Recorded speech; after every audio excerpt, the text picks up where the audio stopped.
जाड़े का दिन था और शाम हो गई थी। आसमान में बादल छाए थे। एक नीम के पेड़ पर बहुत से कौए बैठे थे।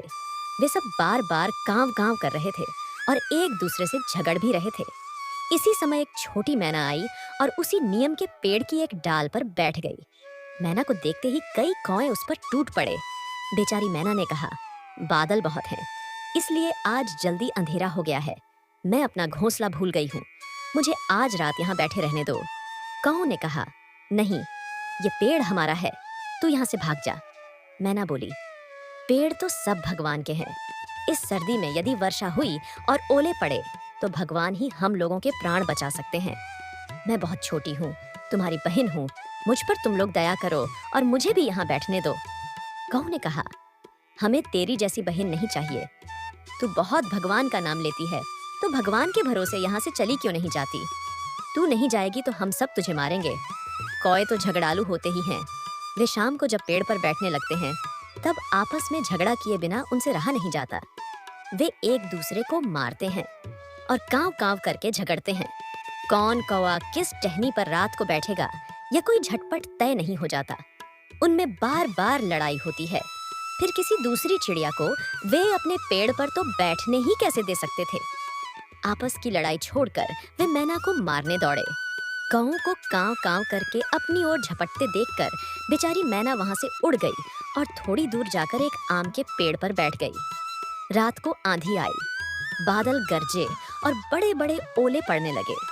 बड़े आलू जैसे ओले तड़ तड़ भड़ भड़ बंदूक की गोली जैसे पड़ रहे थे।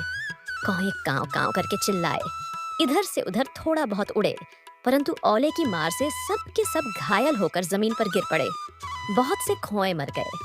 मैना जिस आम पर बैठी थी उसकी एक मोटी डाल आंधी में टूट गई।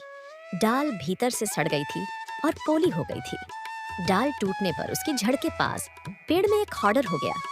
छोटी मैना उसमें घुस गई। उसे एक भी ओला नहीं लगा। सवेरा हुआ। 2 घड़ी दिन चढ़ने पर चमकीली धूप निकली। मैना खॉडर में से निकली। पंख फैलाकर चहककर उसने भगवान को प्रणाम किया और वह उड़ी। पृथ्वी पर ओले से घायल पड़े हुए कौए ने मैना उड़ते देखकर बड़े कष्ट से कहा, मैना बहन, तुम कहाँ रही? तुमको ओलों की मार से किसने बचाया? मैना बोली, मैं आम के पेड़ पर अकेली बैठी थी और भगवान की प्रार्थना करती थी। दुख में पड़े हुए असहाय जीव को भगवान के सिवा और कौन बचा सकता है? लेकिन भगवान केवल ओले से ही नहीं बचाते और केवल मैना को ही नहीं बचाते। जो भी भगवान पर भरोसा करता है और भगवान को याद करता है, उसे भगवान सभी आपत्ति विपत्ति में सहायता देते हैं और उसकी रक्षा करते हैं।